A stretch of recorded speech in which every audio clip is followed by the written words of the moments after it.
What's going on, guys, and welcome back to another video. So I want to address the insanity that is currently going on because Russia has a new threat. They're also talking about a potential takeover tonight. We know the CDC has new mask guidelines, and I want to show you a map of what's going on there. And we got some news regarding Senator Lindsey Graham, who is now somewhat opposing the Supreme Court nominee that President Biden just chose. So I want to talk about all that in today's video.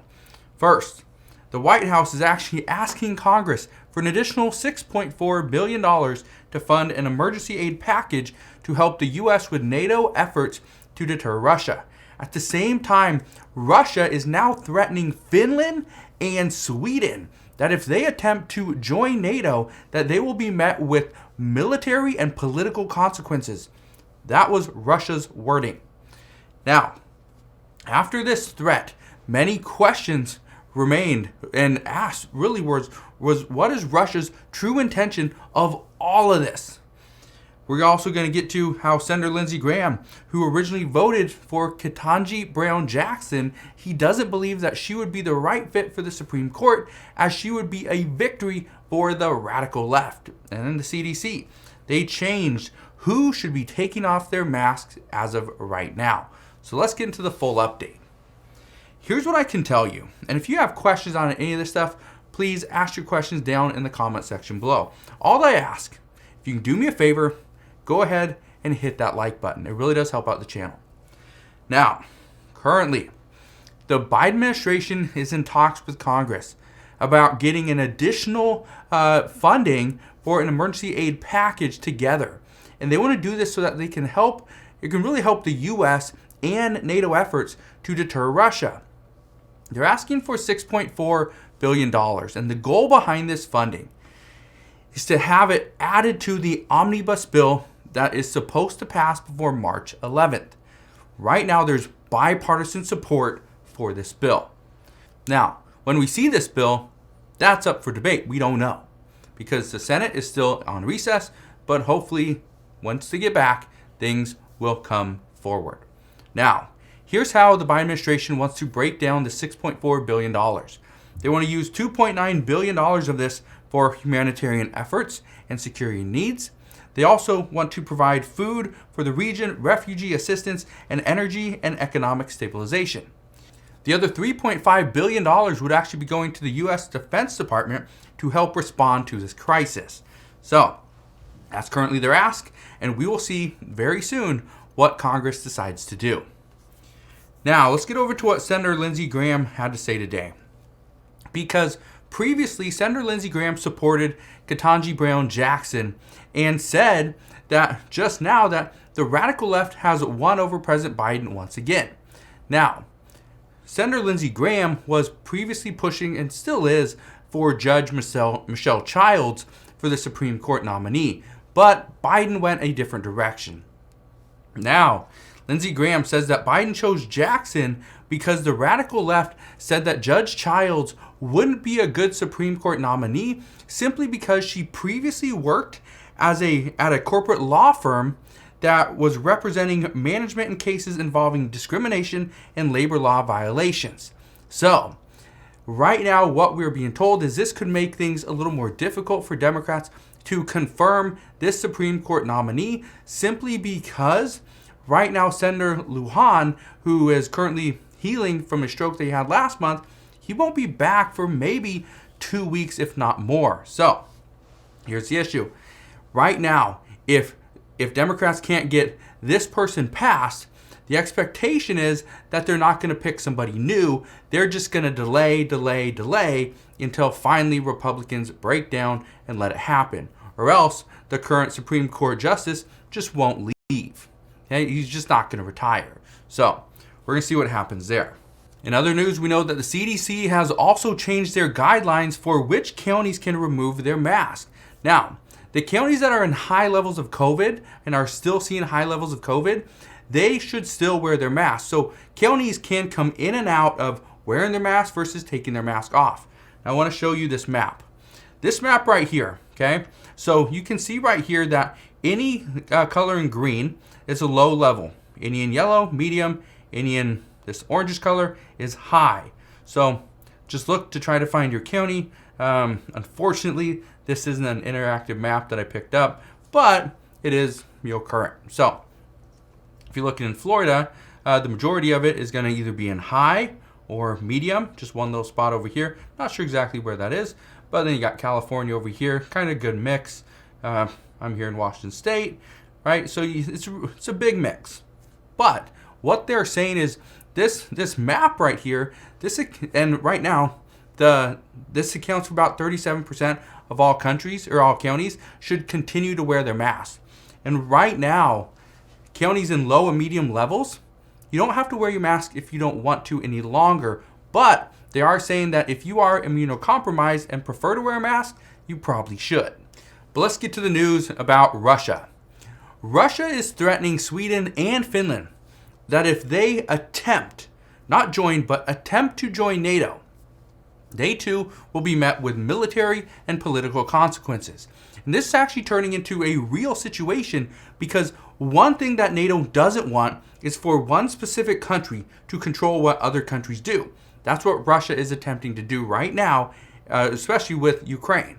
This is something that we've actually seen over the past few days as well. And threats like this could, according to reports, could get NATO to step up their efforts because they're not only trying to save Ukraine, but right now imposing sanctions just isn't working. So they might have to do something more, a little bit more aggressive, but we will see. Currently, the big news this evening is that Ukraine's President Zelensky has stated that Russia will likely try and storm Kiev tonight. For days, Russia has been getting closer and closer, and the time is almost here of when they could potentially storm the capital. Now, it is believed that they're going to strike at night because while many people are sleeping and getting some rest, this would be a much easier task to accomplish. And what you need to keep in mind is that currently all male citizens in Ukraine, age 18 to 60, they're not allowed to leave the country.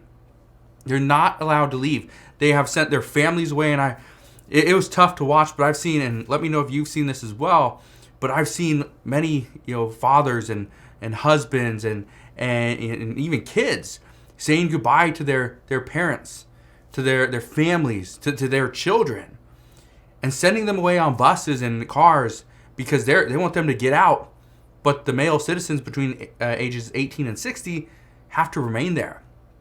And they're given weapons to help fight back against Russia. And here's the issue I have with this. Now, I think this is, is something you can do.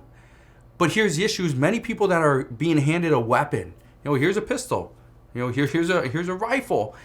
I think most of it's rifles, but here's a rifle. This is how you use it. Bang, bang, right?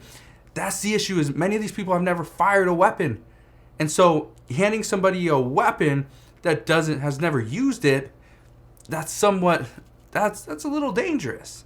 But at the same time, what's more dangerous, giving a weapon to somebody that's never used it, or staying in a country that's being overrun by Russian troops? I don't know. Let me know your thoughts down in the comment section below.